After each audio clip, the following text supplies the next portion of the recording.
So yeah, like I was saying, right, like today they cater a lot more to men when it comes to these kind of things today. I think there's been like a not a resurgence, but you know what I'm trying to say. There's been like I don't know. It just seems to be much more popular today. It just maybe in creams and things, but I think like when it comes to clothing, yeah, I think it's always sort of like there's a lot more clothing for women. Oh, for women, yeah, because men are much more simple in that regard, you know. Yeah. And these are just how it is naturally, you know. It's just men gravitate towards certain things, and women gravitate to certain things more. That's just, you know.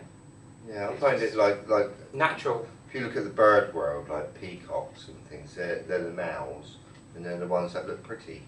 Do you know what I mean? Yeah. But it's the opposite way around for us in the kind of way. I don't know why. Yeah. But it is. But you know, life, is it good? You know, could it be better? You know, yeah. Yeah. You know, that's the question. You know. Yeah. You know, like, was it better 300 years ago? Well, I think it's that old saying as well, you know, like my old sayings, mate. But it's life is what you make it too. A big part of it, of life, is what you make it. You know. Of course it is. You know, and it's all to do with your attitude. That's it. Making the most of your circumstances. You know, it's no good not having a goal in life, isn't it? Really, in a kind of way. You know, you've got to have a goal. Got to have something. You know, my goal is to live as long as possible. That's important. And to enjoy it. You know. Yeah. I mean, what do I think about my life so far? Right. Interesting.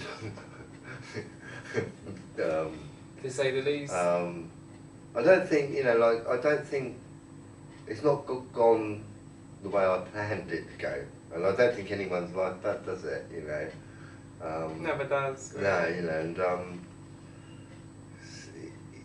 I think it's difficult, you know, for everyone because you know we're living in the world we have got. And whatever history it's had so far, the world itself, you know, that's what it is. We can't change it. Yeah. We can't change the past in a kind of way, you know. Yeah. And today we're living in this reality, you know, and shut down all this sort of stuff which annoy people, you know. Whatever. You know, and we're all living in the same reality in life, aren't we? You know, and putting up the same.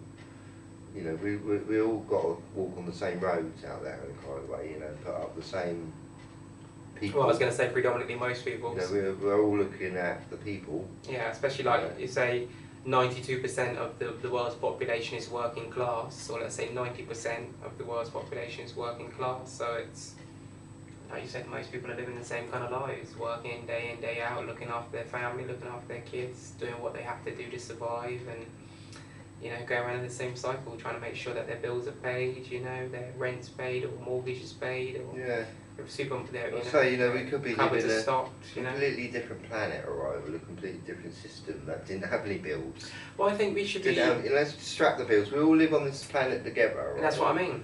Let's have it all free. But that's what I mean, it should all be free, because if we're able to produce all these things already, like we already are, where everyone's got it, why are we charging people for it? We can already produce it and give it to people. We've already got it. We've already got electricity. We've got water. This is the way the world's evolved. That's what I mean. I think, you know what I mean? like you said, we're already producing all this food every single day. You know what I mean? That comes in, like, you know. Everything you look at, even the police force, the post men, whatever, yeah, they've slowly evolved to what it is today in a funny way, you know. I mean, if you look at the post office, sort of like 50 years ago, it looked a lot different, you know, now, you know, but today they've got all vans, do you know what I mean, everywhere, you know. Lorries. So they've multiplied, you know what I mean, but I think, like, yeah. as we were talking before, I think, one time, about, you know, before the post office actually become the post office, you know, there was probably people sort of doing it, you know, and they decided to make the post office, you see, you know, and it kind of evolved to what it is, you know. But I think, like, we've been always, like you said before, giving messages, you know, sending letters to each other. Oh yeah, there's always been there's always been communication. You know, they used to sort of wax it, didn't they, the letters. Yeah, right? seal it. you know, and then give it to the horseman to go and deliver it, and the other person would get it delivered, you know, and that wax would be seal it to make sure it wasn't open. Open, that, you know, yeah. we're talking about years back there. You know, talking about 16th, 15th century with that.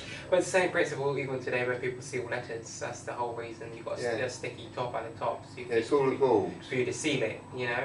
Not saying that sometimes they don't. Sometimes they do get opened, depending on where you're sending a letter. Sometimes they will open it, you know. I mean, to check. Sometimes that's what they do.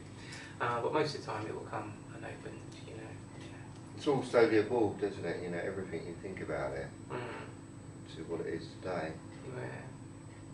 I mean, when I was younger, there wasn't any double glazing around. Yeah, of course. That was sort of like, I think that was kind of invented when I was 20, something like that. Maybe a little bit early, 16 actually, something like that. But you know, when I was growing up, when I was 5, I can remember it freezing cold, you know, and ice inside the windows, you know. Yeah. And it was terrible windows, really. You know, but even that was good, because they, you know, if you go back another 50 years, you know, the windows are even worse, you know. No, I was going to say, I used to look after a lady who was 104, and she used to tell me some stories about like winters, because she was from up north as well. And she used to tell me about these stories about bad winters up north, you know what I mean, years ago, like early 30s, you know, 1920s, 30s, 40s, whatever.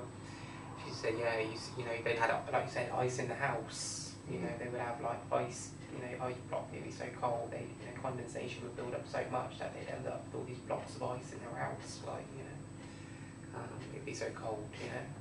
I mean, that's another thing we've got to put up with in life is the weather, isn't it? You know, the cold or the hot. If it gets too hot, you know, and all that, you know, we've got to somehow survive through it. It is hard. That's one thing I do. Don't get me wrong, I appreciate the seasons being in the UK, but like sometimes it is hard, like the transitioning of each one, you know, having to, you know, live through each one every year, if you see what I mean. You know? I think it's beautiful in a way what we've got, you know. Yeah. We're very lucky, I think. You know? I think we are. I do enjoy it, and UK. Let's be honest, the UK doesn't get as cold as other places either, if you see what I mean. In comparison to some places, you know, like you know, the worst we get is a minus, especially down here. You get like a -2 or 3 at the very, very worst. That's like when it's absolutely freezing for us down here. Usually it's not below minus, if you see what I mean. You know, it might go down to maybe 3, 4 degrees, 2, 3, and you know, we all think that's cold, but you know, you're living in certain other countries where it gets down to -12, -15 and shit, sometimes even below that, and it's like, that's a whole different level of cold in it, you know. That's, it is cold, but like even so, you know, like a polar, is it a polar bear? Polar bear. Yeah, you know, like living in the ice and really cool temperatures is lucky to be alive. You know, even though it's cold. You know, like I say, if you were living on Pluto, on the planet Pluto, it'd be very cold and you wouldn't exist. You know? I mean, it'd be impossible to be alive. Too cold. You know, so I think we just got to, you know, I know it's difficult to be happy when it's really cold like that. I think it's virtually impossible to be happy, but you still got to appreciate the fact that you're still alive. Of course. In a funny way, you know.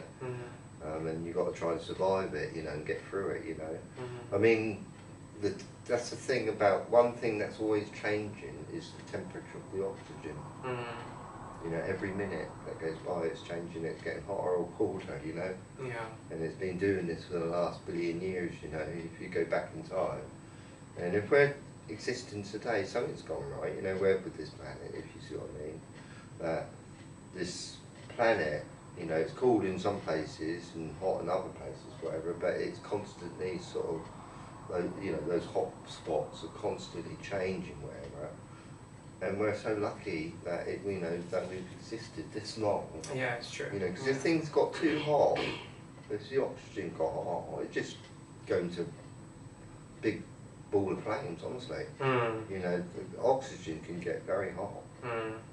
You know, you think about steam going on your face. I mean, that's water, okay, but oxygen get hotter than water. You know, and that's that. You know, it can get very hot, oxygen. You know, so I think we're lucky, you know. I don't know. Got the right conditions for life to grow and evolve and etc. You know? Yeah, I think it's funny. Sometimes I go in the shop or something. A lady comes in. She's got a coat on, and she's got an umbrella, and she still complains about the rain. Or she's putting her umbrella down. She's like, "Oh, it's miserable out there," you know. But she's got, you know, she's Got everything she needs. got everything she needs, you know. But there's some people though, mate. They're I hate to say it, but they haven't got anything else to talk about. You see what I mean? Yeah. Like, it's just like a thing of conversation. You know? And it's not, you know, it does. Especially in the UK. It makes me laugh, you know, because you know it's just people don't appreciate what we got. It's a thing in the UK though. I have noticed that, and most people, like, a conversation starting for a lot of people in the UK would be, oh, it's a lovely day today, nice and warm, nice and oh yeah, it's really good night, you know, nice summer's day, isn't it? Oh yeah. And then when it comes to winter time, it'd be, oh bloody hell, it's freezing today, isn't it? You know, wet and horrible, and you know, dark and miserable. It's bloody cold and freezing. Can't wait to get home and you know, turn the heating on. You know, it's the same, you know, same conversations people have day in, day out, on a yearly basis, you know, especially in the UK, you know, I have noticed it, you know. First thing people say a lot of times to each other is the weather. It's like, you know, very generic, you know, conversation, you know. I mean, the weather's got a great part of life, really, isn't it? Yeah, it just seems to be like a thing in the UK. If British people, like, a conversation starts with the weather, you know, it's always, you know, a lot of the time, you know, first spark of the conversation would be something to do with the weather a lot of the time, you know. Quite funny, really. But we need it, you know. That's Yeah. how I think we should. I mean, look, with life, I think you got to appreciate it. Oh, for sure. You know, and that's one of my favourite words, appreciation. You know. Yeah, be thankful and grateful, and know that life is the greatest blessing, you know. And I know there's a lot of people out there right now that are going through hardship and going through pain and going through suffering, but just know that the life that you have is a blessing, you know. And hopefully things will only get better, you know. And sometimes it's up to us a lot of the time to make things better, you know, to change our circumstances, to do whatever it takes to make things better, you know. And there's a lot of people that go through suffering and hardships in life, you know, like we were talking about just now, you know, a large percentage of the world is working class people, and everyone's living the same type of life, you know, hustling, trying to get it, trying to live a better life, trying to survive and, you know, enjoy life as much as possible, you know, have as much luxuries, you know, as they can in their life, you know, the luxuries they can afford in their life, if you see what I mean, you know. So yeah. I mean, it depends where you live, doesn't it? Sometimes, you know, how life is. Yeah. You know, some people are born in a huge city, you know, and that's all they see all their life. Or some people are born on islands or whatever, you know, and they're on the beach sort of every day with palm trees around them. Do you know what I mean? Living a different life. You know, they're born. But isn't it funny though, right? Like, even me, I spent 18 years of my life on a Caribbean island, you know, from the age of 2 till I was 20. And a large majority of people who are in these places is a very poor place. It's depression, isn't it? Very poor places. So even though people might have quote unquote paradise around them, a lot of people don't feel like they're living in paradise, mate. A lot of people. That paradise has been taken away from them, isn't it? Well, anytime people are suffering and people are struggling, mate, and people are continually struggling to make ends meet every single week, every single month, all the time, I think that just weighs down on people so heavily that just leads to a lot of frustration and a lot of etc. within the different households and relationships and, you know, parenting and between people who are co-parenting and all sorts of shit, like. And I think because of the poverty, mate, if people there were able to earn more money and have a better quality of life, and there would be less crime and all that shit, because people wouldn't want to. A lot of people that are forced to commit crime to survive, they wouldn't commit that crime. They'd be able to get a steady job and have a good income, and they'd much rather have a steady income and you know, and have a safe, happy life, and be able to hopefully get their house one day and have a place that they can take their, you know, their missus to, or whatever, and you know, just enjoy life, you know. But anytime people are not able to enjoy life, they're just continuously in struggle mode, survival mode, then you're not living in any paradise, if you see what I mean. You know, you're in survival mode, you know. So I think, you know, like, your own paradise is kind of up to you in a funny way. yeah, you have to create it. You have to create it, you know. But I think that's the thing, you know, like a lot of people aren't, you know, this world, Earth itself, you know, like you go, if you think about 2,000, 3,000 years ago, or 5,000 years ago, whatever, it was a paradise at one time. Yeah, yeah. It was, you know, and then man's built a city, whatever, you know, here and there. Do you know what I mean? And put some sewers there, whatever, you know, and it's, you know, we're all living in the same dustbin. You know, in the same tidy bin in a funny way, you know, whatever. You know, and we're all, I know that, like, I mean, this town, for instance, it's pretty tidy, you know, and they try to keep it tidy, you know, and it's all up to the council to keep it tidy, isn't it, really, you know, of each town. Yeah. You know. Yeah. This one's not a bad town, you know, they put flowers everywhere, and there's plenty of flowers around here, isn't there? Definitely. You know, and that's another thing, you know, some people I talk to on Facebook, they said there's no flowers where they live, you know, at all. You know, in their very city. dull, very dull. No trees, no trees, they say. There's no trees. They, you know, sometimes I share a tree on Facebook or something, and they said, wow, you know, because they don't see them often, you know. But here, around this town, it's, you know, there's plenty of flowers, isn't there? And that makes it feel a bit like paradise, actually, you know, it helps. Well, that's one good thing about living in a New Forest too, because obviously New Milton is, I think, still comes under the classification of the New Forest, and there's lots of protected parts of the New Forest, as we know, lots of protected land, and where, you know, it's under I think the right word is conservationship. I think it's the right word, because I think, you know, you can conversate, you know, etc. But yeah, you know, it's protected land, so basically means you can't build on it. You can't, you know, it's protected land for the public, you know. But the thing is, you know, the population's growing. You know, and yeah. I mean, I've noticed it sort of in 50 years' time. I'm sorry, 50 years I've lived, whatever.